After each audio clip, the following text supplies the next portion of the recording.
En la presente sesión analizaremos un poco mejor la definición de la primera ley de Newton. La idea es poder analizar cuáles son las operaciones que se deben de realizar y la forma como se deben de abordar los ejercicios que estén asociados con esta primera ley de Newton. Empecemos por saber cuál es la definición. Según Newton, un objeto que se encuentra en reposo permanecerá en reposo o, si está en movimiento, permanecerá en movimiento a velocidad constante a menos que una fuerza externa actúe sobre él. Esta primera ley de Newton, también conocida como la ley de la estática, permite describir las condiciones que debe de tener un objeto que se encuentra en reposo, es decir, que se encuentra estático o quieto, o en su defecto que se encuentra en un movimiento rectilíneo uniforme. ¿Por qué específicamente este tipo de movimiento? Porque es un movimiento que carece de aceleración, es decir, no tenemos un valor de la aceleración y por tanto, lo analizaremos posteriormente, no poseemos una fuerza neta. ¿Esto qué quiere decir? Matemáticamente hablando, quiere decir que la suma de todas las fuerzas de un sistema en reposo o sin aceleración es igual a cero. Es decir, la sumatoria de todas las fuerzas que intervienen en un sistema debe de ser igual a cero.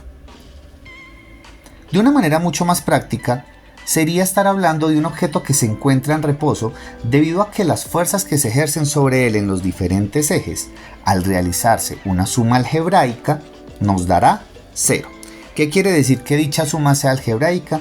Que debemos de considerar la dirección de los vectores de las fuerzas que actúan sobre los objetos. Imaginemos por un momento que tenemos un plano cartesiano y en dicho plano vamos a posicionar un objeto cualquiera.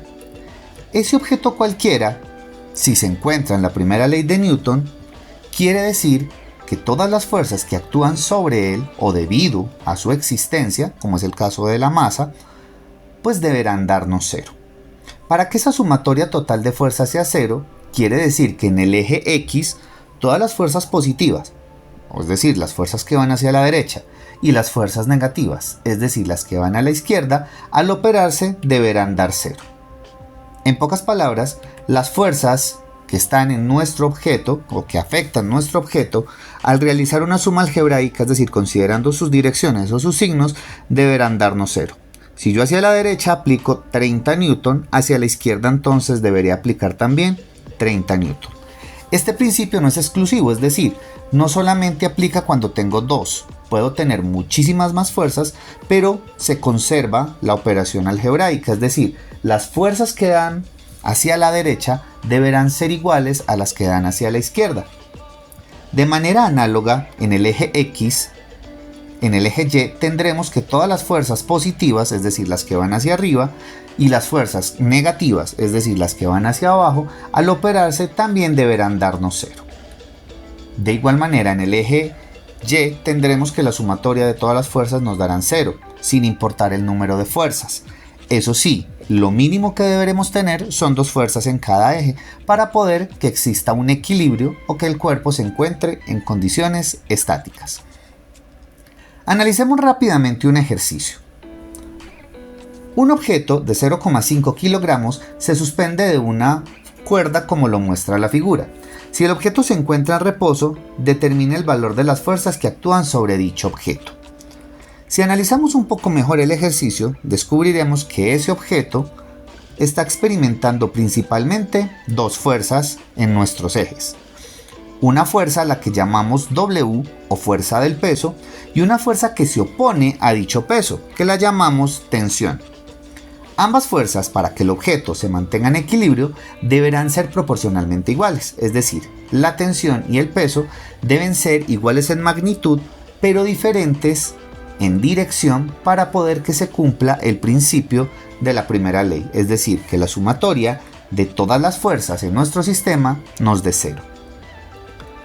Como se puede observar, no tenemos fuerzas en el eje horizontal, es decir, las únicas fuerzas que intervienen en el ejercicio van a ser fuerzas que se encuentran en el eje Y. Por tal motivo, puedo afirmar que la sumatoria de fuerzas en el eje Y nos tendrá que dar cero.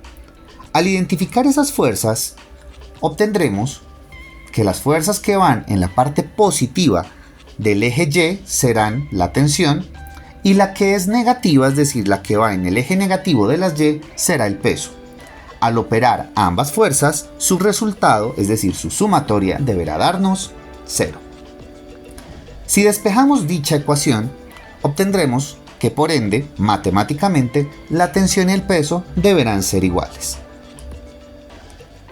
Para efectos prácticos también sabemos que el peso como fuerza se define como la masa por la gravedad.